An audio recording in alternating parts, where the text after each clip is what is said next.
बिस्मिल्लाहिर्रहमानिर्रहीम। खातिन हज़रात, मैं हूँ अख्तर अब्बास और आप सबको मेरा सलाम पहुँचे। एक खूबसूरत शेर से आगाज़ करते हैं। ज़ोम कितना करते हो एक चिराग पर अपने, ज़ोम कितना करते हो एक चिराग पर अपने, और हवा के चलने में देर कितनी लगती है। और जब यकीन की बाहों पर शक के पाँव पड़ जाएं, जब यकीन की बाहों पर शक के पाँव पड़ जाएं, चूड़ियाँ बिखरने में देर कितनी लगती है। ये जो देर लगती है या जल्दी हो जाता है, इनफैक्ट इसी को हम इमोशनल ट्रॉमा कहते हैं। जब जब दिल टूटता है, जब एहसासात पे ज़रब लगती है, ये बच्चों को भी लगती है, बड़ों को भी लगती है। इवन बड़ी उम्र में आके ख़वातीन हज़रात, इवन आप माम बन जाएं, बाप बन जाएं, दादा बन जाएं, जब जब भी आपको दुख होता है, तकलीफ़ होती है, तो इट हैपन्स। इसी को हम इमोशनल डिसऑर्डर कहते हैं। ये जो इमोशनल डिसऑर्डर है, ये आपकी ज़िंदगी को रिस्क पे ले जाता है। आज हम इस पे बात करेंगे कि ये कितना बड़ा ख़तरा है, और अगर कोई बच्चा या बच्ची या औरत और मर्द इसमें चला जाए तो क्या स्पीडी उसकी रिकवरी मुमकिन है। ये बहुत बड़ा इशू है, और क्योंकि जो लोग उस रिकवरी में नहीं आ पाते, अपने आप को एड्रेस नहीं कर पाते, इसी को हम PTSD कहते हैं, यानी पोस्ट ट्रॉमा या ट्रॉमेटिक स्ट्रेस डिसऑर्डर। दुनिया भर में ये होता है, हमारे यहाँ ज़्यादा होता है, क्योंकि हमारी कोई ट्रेनिंग है ही नहीं है इमोशनल डिसऑर्डर को सहने के लिए। यानी इवन अभी रिज़ल्ट में आपकी मर्ज़ी का रिज़ल्ट ना आया तो भी ये हो सकता है। किसी की अचानक वफ़ात हो जाए, किसी बहुत प्यारे की, तो हमारे यहाँ औरतें आम तौर पे इतने शदीद सदमे में चली जाती हैं कि घर की हर चीज़, हर काम रुक जाता है। इस डिसऑर्डर में सबसे पहले ये होता है कि आपका जो मन है, दिल है, रूह है, एकदम से खाली हो जाती है। आपको हर तरफ एक खालीपन नज़र आता है, और उसके बाद अनसर्टेनिटी, बेयकीनी। ये बेयकीनी आपकी ज़िंदगी को हर खुशी से, हर सुख से, इवन सोचने से महरूम कर देती है। जब ये दोनों चीज़ें हो जाती हैं तो तीसरी चीज़ बिल्कुल नेचुरल अंदाज में आती है। ये खौफ होता है, ये एक डर होता है होने का, अनहोनी का। कुछ चीज़ें हो चुकी होती हैं, कुछ उससे ज़्यादा हो जाने का। आपको कहीं वो नज़र नहीं आ रहा होता, बट होता है। और अगर खुदा ना खास्ता वो सदमा आपकी ज़ात से मुताल्लिक है, किसी ने जबरन आपके साथ कोई बुरा सलूक किया, किसी ने फ़िज़िकल अब्यूज़ किया, किसी ने वर्बल अब्यूज़ किया, किसी ने आपकी हतक की, किसी ने आपका दिल तोड़ा, किसी बॉस ने सबके सामने आपकी बेइज्जती की, बीवी ने सबके सामने शोर मचा के आपकी बात मानने से इनकार कर दिया, कुछ ऐसा जिससे आपकी इज़्ज़त नफ्स पे ज़द पड़ी, तो भी आप ट्रॉमा में चले जाओगे। ये जब जब होता है, इसके आखिर में इंसान सोचता है मेरी रुसवाई होगी। इसके आखिर में इंसान सोचता है मैं डिसरिस्पेक्ट हो जाऊंगा, चारों तरफ से मैं बिल्कुल अकेला हूँ, नोबडी इज़ देयर, मुझे हेल्प आउट करने वाला कोई नहीं है। तो खालीपन शुरू कहाँ से होता है, ख़त्म जाके होने की नौबत नहीं आती, इसलिए कि जो आसपास वाले लोग होते हैं वो समझते हैं कि अभी गम है, अभी दुख है, तो इससे सेटल हो जाएगा। ये सेटल नहीं होता, ये बढ़ जाता है।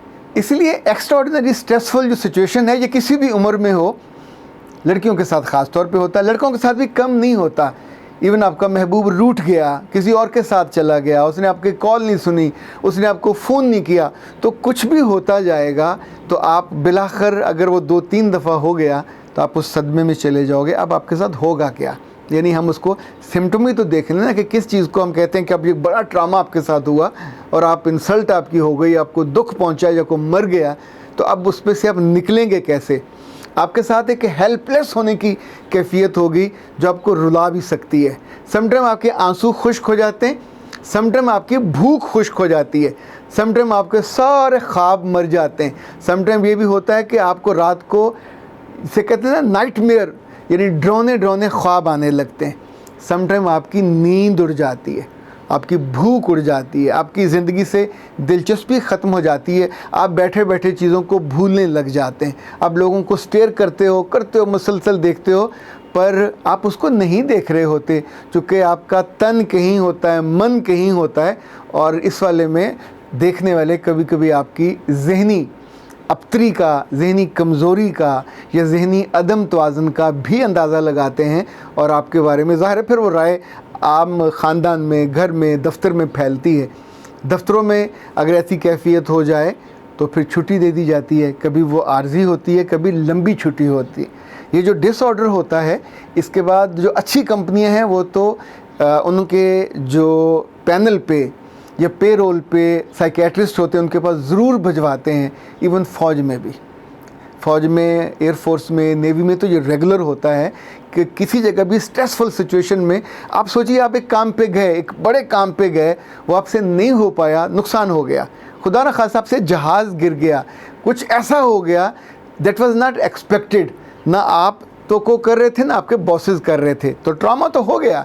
अब उस ट्रॉमा से निकलने की जो कैफियत है, लाइक मैंने अपने घर में देखा कि जब हमारे ख़ानदान में कहीं से दुख की खबर आती थी, किसी के मरने की, तो मेरी अहलिया एकदम से उसको बहुत ज़्यादा प्रॉब्लम होता था और वो दुखी हो जाती थी। यानी एक जो नरम दिली है कभी कभी आपके लिए भी बहुत नुकसानदेह होता है। तो फिर मैंने अपने चाहने वालों से, प्यारों से, अजीज़ों से रिक्वेस्ट करनी शुरू की कि अगर कोई मर जाए, ये ज़िंदगी का हिस्सा है, फ़लाँ की ताई, फ़लाँ की चाची, फ़लाँ की नानी, फ़लाँ की दादी, आप अपनी अपनी एज के लिहाज से सब ने जाना होता है, अपने वक्त पे जाना होता है।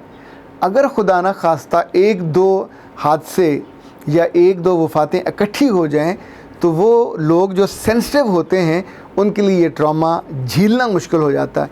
ये मौके पे बेहोश भी हो सकते हैं।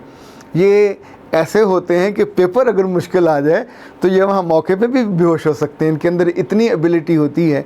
ये चूँकि अंदर से इनका सिस्टम, हमने शुरू से ही सदमों का, चैलेंजेस का, बुरे वाक़यात का, बुरे लोगों का मुकाबला करने का सिखाया नहीं होता। हमारी बहुत सी बेटियाँ इवन जब जाती हैं अपने ससुराल में तो बिल्कुल जाके पहले हफ्ते में ही वो इस ट्रामा का, इस स्ट्रेसफुल सिचुएशन का शिकार होती हैं, चूँकि उसका नहीं सोचा हुआ होता, पर वहाँ वो हो जाता है कि जो नहीं होना चाहिए होता है। ख़ातिन जो पोस्ट ट्रामा सिचुएशन है, कभी मैंने बहुत दफ़ा गौर किया, बाज़ दफ़ा तो ऐसा होता है कि इंसानी जहन उसको समझने से कासिर होता है तो भी ट्रॉमा में चला जाता है। कभी ये होता है कि हम उस पर ओवर एम्फसाइज़ करते हैं, किसी चीज़ के बारे में बहुत ज़्यादा गौर और बहुत ज़्यादा उसका हाइप क्रिएट कर देते हैं। लाइक अगर फौत हो गया तो अब फौत होने के बाद जो अल्लाह का रसूल का हुक्म है वो 3 दिन के दुख का है। वफ़ात किसी बुज़ुर्ग की भी हो सकती है, वफ़ात किसी बिल्कुल नौजवान और नौमुर की भी हो सकती है, वफ़ात किसी बच्चे की भी हो सकती है। इन तीनों सूरतों में ये तीनों अमानत थे जो समझना चाहिए। जिसने अमानत भेजी थी वो जब चाहे उसको वापस ले सकता है। उसने ना तो कोई शर्त लगाई है, ना वादा किया है कि मैं इस उम्र में वापस नहीं लूँगा, मैं इस उम्र में वापस भरी जवानी में वापसी हो गई, अभी तो बच्चों की शादियाँ नहीं हुई थी वापस हो गई, अभी तो ख्वाब पूरे नहीं हुए थे वापस हो गई, अभी तो एग्ज़ाम नहीं दिया था वापसी हो गई, अभी तो शादी हुई थी पहला बच्चा नहीं हुआ था वापसी हो गई, अभी तो शादी हो के बच्चा होने वाला था तो शहादत हो गई। अब ये जितनी सिचुएशंस हैं इसके बारे में आपने सोचा नहीं होता। आपका दिल और जहन उस सदमे को इतना बढ़ा देता है, बड़ा कर देता है कि ख़ुद सॉल्व करने वाले या उस पर जो नॉर्मल एक्शन होने वाला होता है आपके दिल का, दिमाग का, जहन का, विजडम का, दानाई का, वो रुक जाता है, वो डर जाता है, वो सहम जाता है और उस पर जो मनफी रद्दअमल है वो कहीं ज़्यादा बढ़ जाता है। ख़ातिन हज़रात, अनसर्टन सिचुएशंस में 2 तरह की सिचुएशन होती हैं, इनको समझना भी लाजिम है। ये भी मुमकिन है कि किसी के साथ पोस्ट ट्रॉमा एक ही दफ़ा ज़िंदगी में वाक़या हुआ हो, उसके बचपन में सेक्स अब्यूज़ हो गया हो, उसके बचपन में किसी ने उसको हर्ट किया हो, सेक्सुअली या फिज़िकली उसको अब्यूज़ किया हो। ये भी मुमकिन है कि एक ही दफ़ा उसने कोई बड़ा वाक़या, हादसा या सानहा देखा हो, उसके सामने बहुत से लोग मर गए हों, कुछ ऐसा हुआ हो जो बाकी लोगों के साथ ना हो। तो वो एक वाक़या, एक हादसा अगर आप उसको हैंडल नहीं करते, टैगल नहीं करते और उसकी याददाश्त में से उसको महव नहीं करते और वहाँ रुक जाते हैं। मैं इसको और आसान करके समझाऊँ, जब किसी के यहाँ वफ़ात होती है तो बहुत से इज़्ज़ाकार वहाँ रुक जाते हैं, ठहर जाते हैं दिनों हफ्तों के लिए। ये सिचुएशन को नॉर्मल नहीं होने देते, क्योंकि जब बैठेंगे ज़िक्र होगा तो वो जो ज़ख़म है, ट्रामा, वो और उभरेगा और वो भूलता नहीं है। हालांकि उसको तो भुलाने के लिए एक पूरी स्ट्रेटजी बनानी होती है ताकि आप उस फेज़ से निकल सको, वरना आपका हाफजा भी जाएगा, आपकी याददाश्त भी जाएगी, आपका इमोशनल बैलेंस ज़िंदगी का वो ख़त्म और ख़राब हो जाएगा।